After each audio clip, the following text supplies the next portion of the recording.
So in the last video on the DJI Mini 3 Pro, I tested the new DJI Fly 1.9.1, which also came with a new firmware update as well. I went through the settings and I wanted to see how it would perform on the Mini 3 Pro. But I wanted to test it further to see what this is like in a real world example. So how I would use it throughout a day. So basically like a day in the life of how this DJI Fly update actually performs. So two locations. First, in any location I like to get loads of photos. So this is just giving off straight away some kind of moody Jurassic Park vibe and I love it. So I'm just going to be starting off in auto, but for photos, for sharing for Instagram, I've just switched over to the vertical mode. You'll notice that I'm shooting in JPEG and RAW. This is really important. It means that you get your RAW image and the JPEG image, but DJI automatically will enhance that JPEG photo, as you can see there. I don't think it looks very good all the time, so always use JPEG and RAW, and I'll explain more throughout the video. I have noticed when taking these photos that this firmware update is making these photos really nice and snappy. So as soon as I'm hitting that shutter, it is taking it really fast, so that's great. Now we can see that enhancement here between the JPEG and the RAW file. So RAW files allow you to tweak the exposure, add contrast, add some colors, add presets without the image falling apart like it would with the JPEG. So always shoot in JPEG and RAW. Alright, let's look at the video quality. So 4K 25, I've got the Pro setting, so it's slightly underexposed, but just look at this as it comes out. It looks so cool. If I added some Jurassic Park music over this, this would be a great reel, wasn't it? I mean, this is just awesome, this area. But let's have a look. Right, so first thing I highly recommend is put your grid lines on. So you can see now that I've got my rule of thirds grid lines on and I want that road to be the centerpiece, so it's framed perfectly. So as I do this dolly shot now, the road is the focus point and it is framed really nicely. You can also see that it might be slightly underexposed. So if it is, you know, this cloudy day today, what we can do here, we can just bump that ISO from ISO 200 to 400. Anything lower than 800 is not going to be a lot of noise at all. Anything higher than 800, you might see some noise on your video, so just be wary of that. But you can see here, again, it just looks awesome. I love these vibes here. I can color grade this and make this look a bit different as well if I wish. So video-wise, really impressed with the performance from here. All the settings and options are really snappy. Everything's working great. You can see here now just rising, increasing altitude in sports mode. You can see Helvellyn in the distance looking awesome in these conditions. So you can see now sports mode 150 meters high. Look at that attitude indicator in the bottom left hand corner. It's pretty stable, so that is good. So always check that in windy conditions. Testing a really popular reveal shot now. So rule of thirds are on and you can see now that center point is directly focused on the road. So as I now go forward and increase the gimbal pitch upwards, it's really important that drone is stable whilst you're actually increasing the gimbal pitch. And you can see here it looks really good, especially in this area now. So it's about having your gimbal pointing down and then increasing it upwards to reveal that landscape. And even though it's overcast and cloudy, it still looks brilliant. So don't let the conditions put you off. You know, you might be surprised. So overall, yeah, this drone is working great with this new firmware. So I just find the performance of it to be spot on.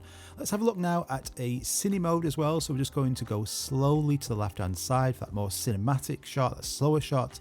That's also working great as well. So you'll notice when you update this firmware, it just says bugs fixed. So it never really goes into detail what this is. But I've noticed that from a firmware standpoint, the way the app performs, and this is on the RC controller, it's probably the fastest performance-wise I've ever experienced. It's really good.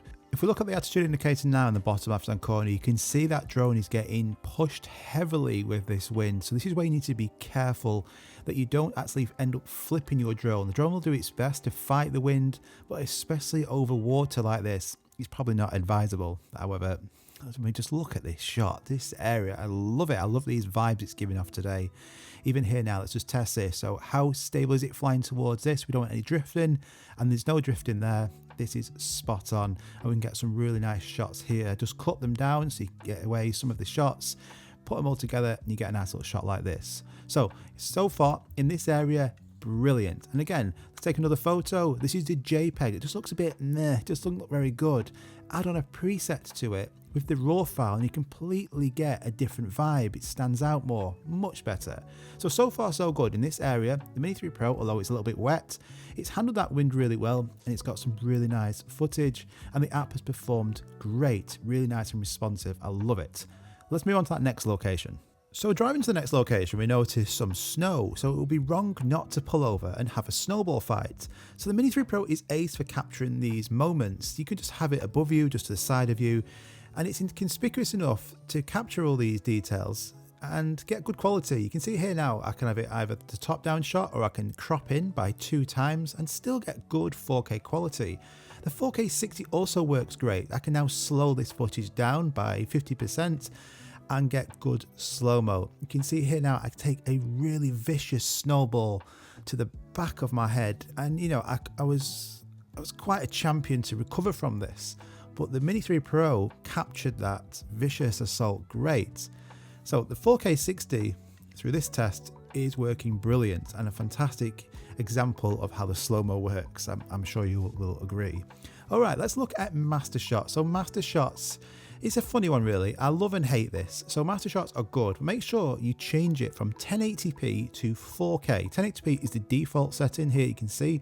Just click on that and let's switch that over to 4K. Now you can't shoot in 4K 24 or 4K 25 or 4K 60. 4K 30 is what you get, and that's better than nothing. So you just drag a box around basically anything. You don't have to be you, it can just be in this area. And then the drone will then do various quick shots focusing on that area, and then you can basically then put that all together and create your own little video. So it will go off and do its own thing. It will do like droney, it will do some helix shots, some circle shots. It is good. Now I don't personally like the edits at all that DJI makes from this. You might do yourself. I don't really. I prefer to get the big file that it gives you, the one long continuous file, and then just cut that down into little chunks. You're going to then be able to create this edit yourself. You can then add some music to it if you wish, some sound effects, and overall just find that quality isn't overly processed, isn't overly sharpened. It's just the raw 4K file, and you can do with it as you wish. And I think the master shots is great for doing various quick shots for you, really nice and easy. Then you've got one big 4K file. So overall, master shots works brilliant. And then continuing the snowball fight, vertical mode works great. You can see 4K 60 now. I can slow that footage down. You can use vertical mode for quick shots, master shots. It is great.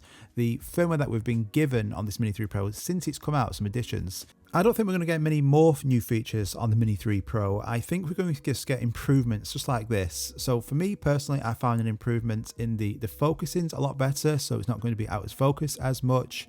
The overall app performance is a lot faster. The photos, the way it takes photos, the shutter speed, responsiveness is much quicker. So yeah, you're not going to get new things with this, but certainly if you've had any issues with your drone, go and update. However, that said, in the next video, something goes really wrong, and it's nothing to do with the DJI Fly app. It's all because of me. See you in the next video.